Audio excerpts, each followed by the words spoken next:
Hey everyone, and welcome. Today we're going to dive into something that is absolutely crucial for anyone building with generative AI. We're talking about moving past all the guesswork and bringing some real solid engineering discipline to how you create your prompts. This is about having a blueprint to take your AI interactions from, well, unpredictable chaos to controlled, reliable outcomes. So, let's get into it. Does this feel a little too familiar? You build this amazing app, but sometimes the AI model just goes off script. It gives you weird, inconsistent answers, or it just behaves in ways you never expected. You feel like you've unleashed this powerful but kind of wild, loose cannon, right? Well, that is the exact problem that a structured approach is designed to fix. Okay, so this slide just lays it all out, doesn't it? It paints such a clear picture. Over on the left, you've got the ad hoc approach. That's where a lot of us start, right? It's inconsistent, it's brittle, and frankly, it's a huge risk for any serious application. But on the right, that's the goal. That's where we want to be. Engineered prompts that are reliable, governed, scalable, and tough enough to handle the real world. That's the big shift we're talking about today. So the big question is, how do we get there? Well, it all starts with our first pillar, engineering your prompts. This is all about moving away from just, throwing a simple question at the model and instead really designing our instructions with deliberate intent and a super clear, repeatable structure. See, a really well-engineered prompt isn't just one big chunk of text. No way. It's a framework with different components all working together. You've got the system prompt that sets the ground rules, you've got the role definition that tells the AI who it's supposed to be, and this one is a big one, the output schema.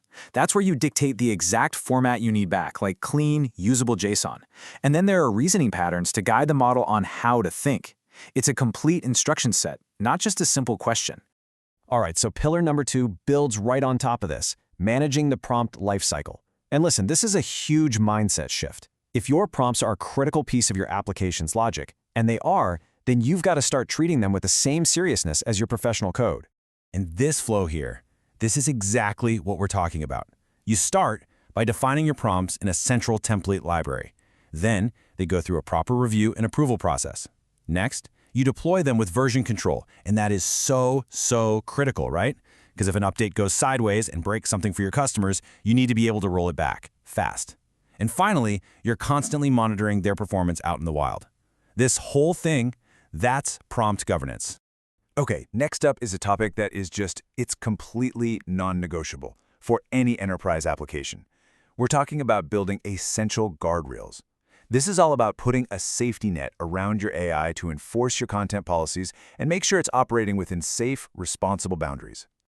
And the great news is modern platforms give you this incredible granular control. So for example, with a service like AWS Bedrock's Guardrails, you can get super specific. You can define which topics are okay and which are totally off limits. You can block certain phrases, steer the AI away from specific content styles, and enforce your big picture responsible AI policies. The key thing here is that safety isn't something you bolt on at the end. It's a layer you configure right from the start. So, you've engineered your prompt, you're managing its lifecycle, but how do you know it actually works consistently? Well, just like any other piece of critical code, you have to test it. Pillar number 4 is all about setting up a real, systematic QA process to make sure your prompts perform reliably every single time.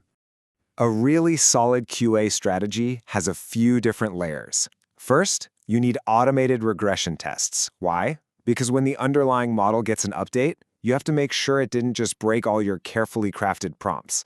Second, you've got to do edge case testing. This is where you get mean. You throw all the weird, unexpected, maybe even malicious stuff at it to find those weak spots before someone else does. And third, you need ongoing performance monitoring to see how your prompts are actually doing in a live environment with real users. So, when you pull all of this together, what does it really mean? It leads to this final and I think most important idea, adopting a whole new mindset.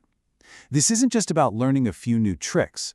It's about fundamentally changing your entire approach to see prompts as core, essential artifacts in your development process.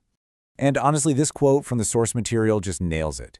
Treat prompts as first-class governed artifacts within your generative AI application lifecycle. That's the whole game right there. Your prompts, they aren't just little notes you type in.